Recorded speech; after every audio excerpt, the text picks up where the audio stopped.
નમસ્કાર ખેડૂત મિત્રો, સ્વાગત છે તમારું કેએમ કિસાન હેલ્પ ચેનલની અંદર. તો મિત્રો, આજે આપણે વાત કરવાની છે ટમેટીની ખેતીની.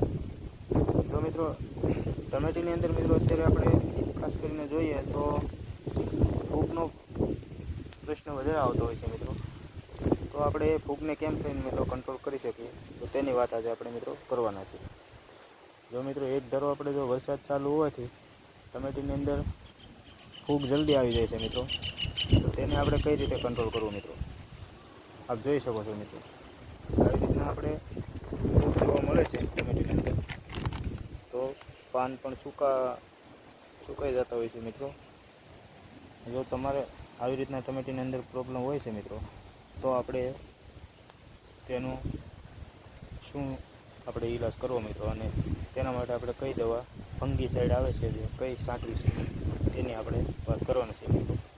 તો સૌપ્રથમ જો તમે આપણી ચેનલની અંદર જો મિત્રો નવા હો તો ચેનલને સબસ્ક્રાઈબ કરજો મિત્રો, શેર કરજો, લાઈક કરજો અને બેલ આઇકન દબાવી ઓલ નોટિફિકેશન ઉપર ક્લિક કરજો મિત્રો, જેથી કરીને ખેતીવાડીના વિડીયો તમને મળતા રહે મિત્રો. તો જો મિત્રો આ ફૂગ આવી જાય છે તો આપણે ટમેટીના એકદમ પાંદડા કાળા ટપકા થઈ જાય છે મિત્રો, આપ જોઈ શકો છો. અને આ ચોમાસાની અંદર ખાસ જોવા મળે છે મિત્રો, જોઈ શકો છો. તો આનો મિત્રો આપણે જલ્દીથી જો ફૂગનાશક દવા ન છાંટીએ તો મિત્રો આપણે બહુ વધારે પ્રમાણમાં થઈ ગયું હોય તો મિત્રો આપણને ખૂબ નુકસાન જાય છે મિત્રો.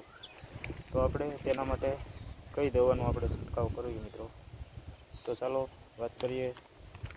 તો તેના માટે મિત્રો આપણે ફંગીસાઇડ લેવાનું છે, જે આપ જોઈ શકો છો રીડોમિલ ગોલ્ડ મિત્રો છે, જેની અંદર મેટાલેક્સ મેન્કોજેબ આવે છે.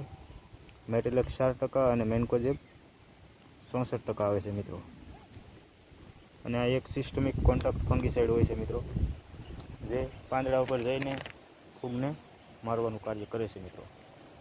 જોઈ શકો છો આપણે આમાં પણ દવાનો યુઝ કરેલો છે મિત્રો, અને ધીમે ધીમે સારું રિઝલ્ટ મળતું જાય છે મિત્રો.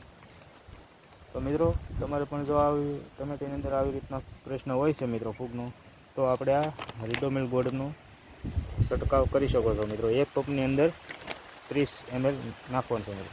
ધન્યવાદ ખેડૂત મિત્રો.